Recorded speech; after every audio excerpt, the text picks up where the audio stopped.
Guys, तो क्या हालचाल? बढ़िया एकदम। So I welcome you all on the elemental series of class 10 chemistry. और ये है एसिड बेस इन सॉल्ट का लेक्चर नंबर 3 और आज हम पढ़ने वाले हैं बेस के बारे में। इससे पहले लेक्चर में हमने एसिड पूरी तरीके से खत्म कर दिया है, ठीक है। अगर वो लेक्चर आप नहीं देखा है तो यूट्यूब पे टाइप करें acid base in salt lecture number 02 integral classes, आपको मिल जाएगा, ठीक है। तो अब हम करने वाले हैं बेस के बारे में पूरा विस्तार से फिजिकल केमिकल प्रॉपर्टी के साथ। तो कॉपी और पेन निकाल लें, नोट्स बनाना स्टार्ट करें, क्योंकि बेस्ट मेमोराइजिंग पावर लिखने से हेडिंग लगाएंगे यार बेस। बेस, ठीक। बेस होता क्या है? सिम अपोजिट ऑफ एसिड, यानी bases are those chemical substance जिनका स्वाद कड़वा हो, ठीक। इंग्लिश में लिखता हूं, bases are those substance which has bitter taste। bitter taste। bitter मतलब क्या होता है? कड़वा। bitter मतलब होता है कड़वा, ठीक। बेस क्या होते हैं? Slippery in touch. Slippery in touch मतलब समझ रहे हैं? कभी साबुन टच किया है? कौन नहीं टच करता सर? हाँ, वो लोग जो नहाते नहीं। तो साबुन टच किया होगा तो स्लिपरी उसी को बोलते हैं, मतलब उसको टच करने के बाद ऐसे हाथ फिसल रहा होता है। तो बेस को भी टच करने के बाद हाथ फिसलता है, ठीक। तो जो बेस होते हैं वो ऐसे सब केमिकल सब्सटेंस होते हैं या फिर ऐसे सब्सटेंस होते हैं जिनका स्वाद बीटर होता है, कड़वा होता है। बेसिस क्या करते हैं? Bases turns red litmus to blue. अब ये जो भूल गए हैं तो भैया हम कुछ नहीं कर सकते। रेड लिटमस टू ब्लू, ठीक। अगर हम रेड लिटमस को बेस में डालेंगे तो ब्लू कलर का हो जाएगा। ये तो पता ही है इंडिकेटर कैसे यूज, ठीक है। अब बेसिस क्या होता है? एकदम एसिड के opposite. Bases are opposite of acid. Opposite of acid, ठीक। यानी मैं ये कह सकता हूं कि जब हम बेस और एसिड को मिलाते हैं तो दोनों आपस में मिलकर न्यूट्रलाइजेशन रिएक्शन करते हैं, तभी तो बेस एसिड को न्यूट्रलाइज कर देता है, एसिड बेस को न्यूट्रलाइज कर देता है, यानी दोनों मिलकर एक दूसरे को खत्म कर देते हैं, एक दूसरे का अपोजिट जो है। तो इसलिए मैं ये भी कह सकता हूं कि बेसिस आर दो सब्सटेंस। बेसिस आर दो substance which can neutralize acid, ठीक। एसिड्स को जो न्यूट्रलाइज कर दे वो बेस है, क्योंकि एसिड को बेस ही न्यूट्रलाइज कर पाएगा, सबसे बड़ी बात, ठीक। अब एक इंफॉर्मेटिव बात जानिए, ये कि जितने भी मेटल ऑक्साइड होते हैं, ऑल मेटल ऑक्साइड, पॉइंट लगा के लिखेंगे, all metal oxide are base. क्या बात कर रहे हैं सर? हाँ, जितने मेटल ऑक्साइड होते हैं वो बेस होते हैं, ठीक है। अगर आपको याद है हमने पिछले लेक्चर में जब एसिड पढ़ रहे थे तो हमने एसिड का रिएक्शन मेटल ऑक्साइड से कराया था। एसिड का रिएक्शन मेटल ऑक्साइड से कराया था। जैसे एग्जांपल ले लेते हैं, एसिड का रिएक्शन मेटल ऑक्साइड से कराया था हमने, ठीक है। मेटल ऑक्साइड से रिएक्शन कराया था तो हमें क्या मिला? CaCl2 + H2O, ठीक। मतलब साल्ट प्लस वाटर। तो आपने देखा एसिड जब बेस रिएक्ट करता है तब साल्ट प्लस वाटर बनाता है। तो यहाँ पर मेटल ऑक्साइड से रिएक्ट किया, यानी कि मेटल ऑक्साइड क्या होते हैं? बेस होते हैं। क्या होते हैं? बेस। क्योंकि एसिड बेस से रिएक्ट करता है तो क्या बनाता है? Salt plus water. और एसिड मेटल ऑक्साइड से रिएक्ट भी हम कराए थे वहां पर, याद आ रहा है? यहाँ भी मैंने एग्जांपल दे ही दिया है, वहां भी हमने एसिड जब मेटल ऑक्साइड से रिएक्ट कराया था तो क्या बनता था? Salt plus water. Salt plus water. हालांकि आपको ये नहीं पता कि ये साल्ट है, मोस्टली लोगों को नहीं पता होगा, बट वाटर तो पता है ना, वाटर। तो देखिए जितने मेटल ऑक्साइड होते हैं वो बेस होते हैं, ठीक है। इसीलिए हमने थोड़ा सा रिलेट भी किया तो समझ में आ रहा, जितने मेटल ऑक्साइड होते हैं, ठीक है। इतना समझ में आ गया। बेसिस के बारे में बहुत जानकारी आई थिंक सो दे दिया, इंट्रोडक्शन में इतना काफी है। मिटा दें, आगे बढ़े। चलिए अगली रीडिंग लगाइए और हम पढ़ेंगे अल्कली क्या होता है।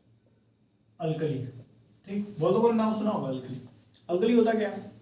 Alkali are those bases which are soluble in water। मतलब वो बेस जो पानी में घुलनशील हो, पानी में डालने के बाद पूरी तरीके से घुल जाए, वो होते हैं अल्कली, उनको अल्कली बोलते हैं, ठीक। अल्कली क्या है? एक बेस जो पानी में डालते हैं पूरी तरीके से घुल जाते हैं। इस चैप्टर में हम पूरी तरीके से अल्कली बेसिस के बारे में ही बात करेंगे, उन्हीं पे पढ़ेंगे। नॉन अल्कली बेस क्यों नहीं पढ़ेंगे? क्योंकि non alkali base chemical reaction perform नहीं करते हैं, और करते भी हैं तो बहुत घटिया तरीके से करते हैं। शुद्ध वर्ड जानिए कि वो कर नहीं पाते। ठीक, तो अल्कली बेसिस ही केमिकल रिएक्शन करते हैं। ठीक है, तो इसलिए हम इस चैप्टर में जितने भी बेस की अगर मैं बात करूँ तो कोई भी बेस अगर मैंने एग्जांपल लिया तो वो क्या होंगे? अल्कली बेस होंगे। एग्जांपल देख लीजिए, जैसे कोई भी बेस उठा लीजिए, जैसे NaOH फेमस वाला, जैसे KOH, जैसे NH4OH, जैसे CaOH का होल ट्वाइस। तो ये बेस जो है ये सभी क्या है? अल्कली बेस, मतलब सॉल्यूबल इन वाटर, पानी में घुलनशील है हिंदी में। तो alkali bases are those bases which are soluble in water. Example देंगे, आई थिंक समझ में आ गया होगा। ज़्यादा कुछ है नहीं, हो तो बढ़िया चीज़ें बेसिस, मतलब बेसिस बड़ा टॉपिक नहीं है। मुझे लगता है ये लेक्चर ज़्यादा बड़ा होने वाला है। एसिड का थोड़ा लंबा गया था, बट ये छोटा है, उसमें कुछ है नहीं, क्योंकि ये रिलेट हो जा रहा है ना एसिड से पूरी तरीके से। ठीक है, आगे बढ़ें। अगली तो यार अब बात करने वाले हम क्लासिफिकेशन ऑफ बेसिस की। क्लासिफिकेशन ऑफ बेसिस मतलब देखो, बेस को सिर्फ एक ही बेस से बांटा गया है। वो बेस को सिर्फ एक ही बेस से बांटा गया है, वो क्या है? वो है स्ट्रेंथ पे बेस। ठीक है, स्ट्रेंथ पे बेस बांट रहे हैं अगर हम, तो दो ही बेस क्या होगा? Strong and weak, same as acid. ठीक, तो स्ट्रॉन्ग बेस कौन होते हैं? Those bases which completely get ionized। ठीक, completely ionized होते हैं when dissolved in water, when dissolved in water। ionized से मतलब समझ रहे हैं? नहीं भाई, हमने एग्जांपल लिया ही था। ionized का मतलब जैसे NaOH था, हमें अगर पानी में डालेंगे तो Na प्लस और OH माइनस में पूरी तरीके से ऐसे टूट जाते हैं, ये होता है आयोनाइजेशन। ठीक, समझ में आया? और वीक बेस तो जानते हैं क्या? Those bases which partially ionized when dissolved in water। जब हम वीक बेस को पानी में डालते हैं तो पूरी तरीके से डिसॉल्व नहीं होते।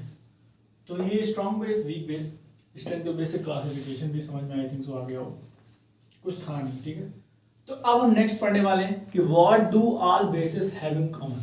ठीक है, जैसे हमने एसिड में पढ़ा था ना कि what do all acid have in common, तो ऐसे ही हम बात करने वाले हैं कि बेसिस में क्या कॉमन होती है। ठीक है, चलिए मिटा दें इसको, मिटा दें।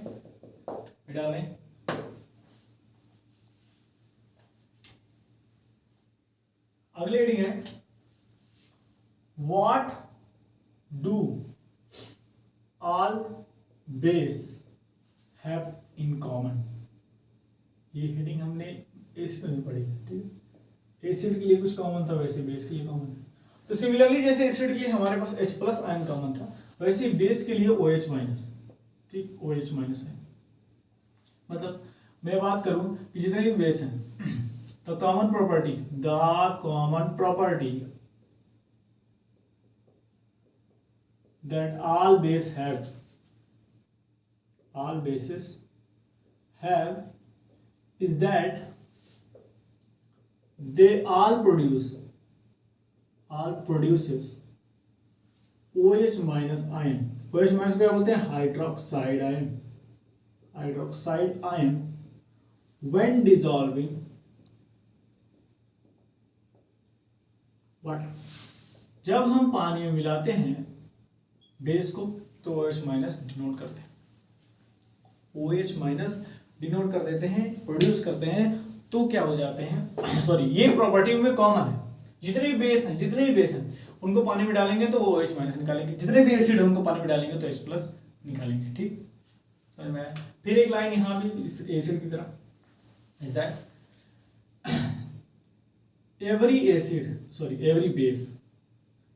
every base contains OH- ion, but every OH- ion containing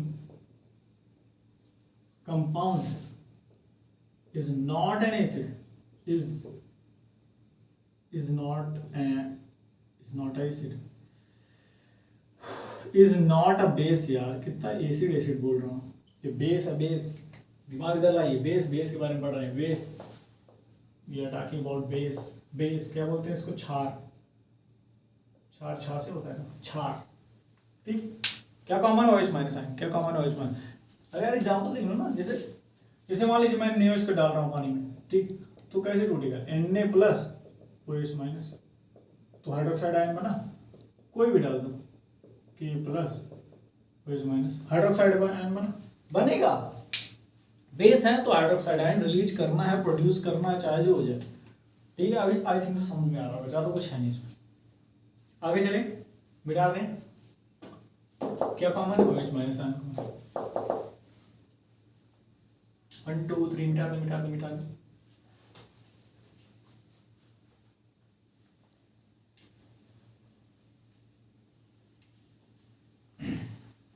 last heading आज की वह प्रॉपर्टीज, प्रॉपर्टीज ऑफ बेसिस, ठीक है, किसकी, बेस की, प्रॉपर्टीज ऑफ बेसिस। वही कॉमन आधे ज्यादा प्रॉपर्टी मैं ऐसे ही बता चुका हूँ, बट स्टिल इसको एक जगह नोट करिएगा। पहली प्रॉपर्टी, ये लिखना जरूरी है, पहली प्रॉपर्टी क्या है, बेसिस हैव बिटर टेस्ट। ये कौन नहीं जानता, बिटर मतलब क्या होता है, कड़वा होता है। दूसरी प्रॉपर्टी, दूसरी प्रॉपर्टी ये कि बेसिस आर सोपी इन टच, मैंने बताया ना स्लिपरी होते हैं, इसलिए सोप से डिनोट किया गया, सोपी इन टच, छुएंगे ऐसे हाथ फिसल जाएगा आपका, ठीक। तीसरा क्या होता है, bases conducts electricity, conducts electricity, ठीक। क्यों, क्योंकि they are electrolyte, they are electrolyte. चौथा देखिए, bases turns red litmus to blue, red litmus to blue, ये तो शुरुआत में बता चुका हूं। Bases turns red litmus to blue, और किसी इंडिकेटर के हिसाब से बता दें तो जैसे मेथिल ऑरेंज के हिसाब से बताएं तो बेसिस टर्न्स मेथिल ऑरेंज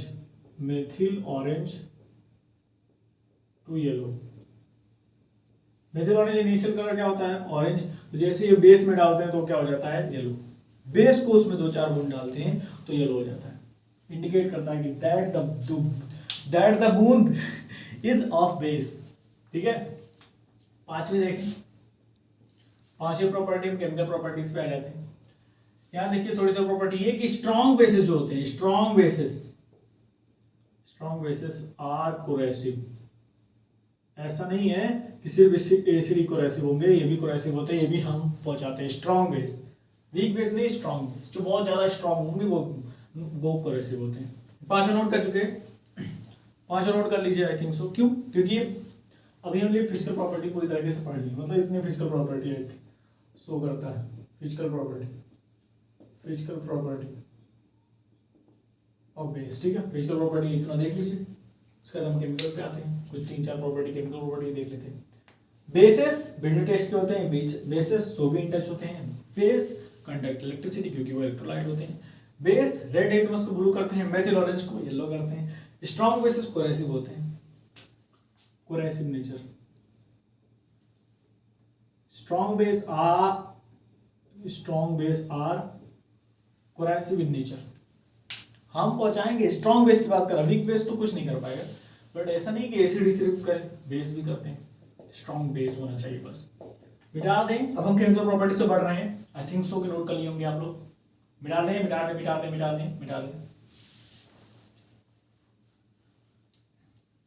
ठीक है। तो अब हेडिंग लगाएंगे केमिकल प्रॉपर्टीज,